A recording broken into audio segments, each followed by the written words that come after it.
күнде Құранға түсу әдістемесінің алғашқы сабағын бастаймыз. Араб тілінде 28 әріп бар. Сол 28 әріпті біз 3-ке бөліп жаттаймыз. Әр бөлікке 5-6 минуттан бөліп 15-20 минутта алғашқы сабақты, яғни Құран әріптерін жаттап алуымыз тиіс. Ең бірінші біз алғашқы қатарды жаттайық. Олар қайталаймыз. Әлиф, бә, тә, сә. Сақауша сә болады. Тілді тістеп тұрып айтамыз. Джим, хә, ха, дәл. Қайталаймыз. Әлиф, бә, тә, сә. Сақауша с болады. Сә. Джим, хә, ха, дәл. Әлиф, бә, тә, сә. Джим, хә, ха, дәл. Енді осы алғашқы қатарды бар жоғы 5 минутта жаттап алыңыздар. Ал енді екінші қатарды жаттаймыз. Олар зәл, яғни тілді тістеп тұрып, сақауша зәл дейміз. Зәл, ра, зә, кәдімгі зы бұл. Зә, син, шин, сат, дат, та. Сақауша зәл деген әріп. Зәл, ра, зә, син, шин, сат, дат, та. Зәл, ра, зә, син, шин, сат, дат, та. Қайталаймыз. Сақауша жіңішке зы.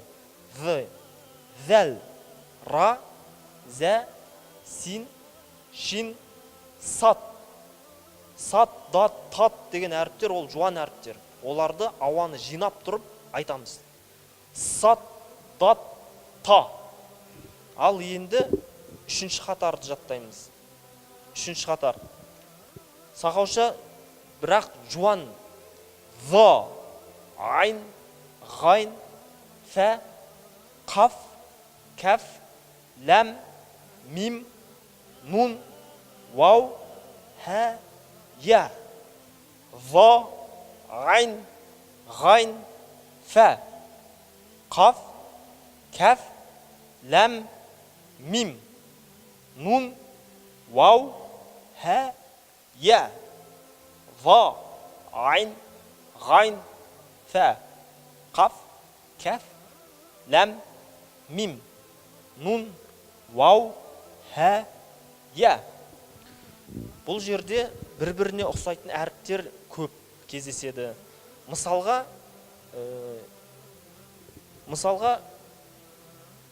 хә, ха, қаф, хә әрпі. Ол төртеуі қатты ұқсайды бір-біріне.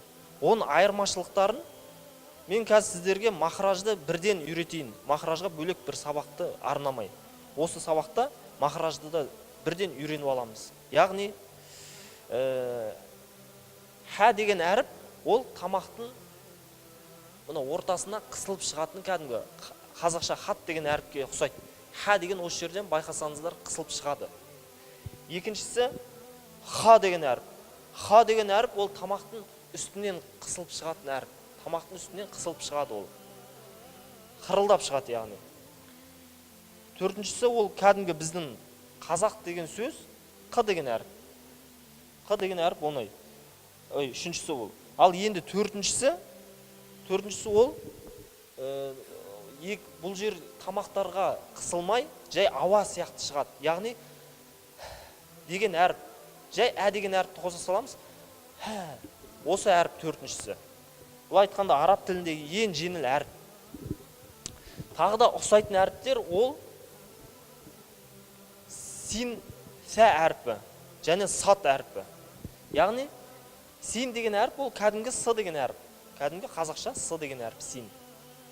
Сә деген әріп ол сол сының жай сақаушасы. Яғни сә, тілді тістеп тұрып сақауша айтамыз. Сә. Ал сат дегеніміз ол жуан, ауан жинап тұрып жібереміз. Ұрып айтамыз бұл айтқанда. Сат. Ал син дегенде жіп жіңішке. Син дей саламыз. Син. Сот. Және сақауша сә. Бұл жіңішке. Сә. Сол сияқты екі д деген әріп бар. Оның айырмашылығы біреуі жіңішке, біреуі жуан. Дәл. Жіңішке дәл деп айтамыз. Сосын жуан дат. Дат деп ұрып тұрып айтамыз. Дәл, дат. Дәл, дат. Оңай бұлай. Ал енді тағы да ұқсас әріп, ол з деген әріп. Үш з деген әріп бар. Олар кәдімгі з, зә деген әріп. Міне. Кәдімгі з, зә деген әріп. Сосын сақауша жіңішке. Зәл, тілді тістеп тұрып айта саламыз. Зәл, з, зәл. Және үшіншісі ол сақауша, бірақ жуан әріп. Ауаны жинап тұрып, ұрып тұрып айтамыз. Зо, зо, зо. Зәл, зо, зәл, зо, зәл. Мынау кәдімгі з. Зә.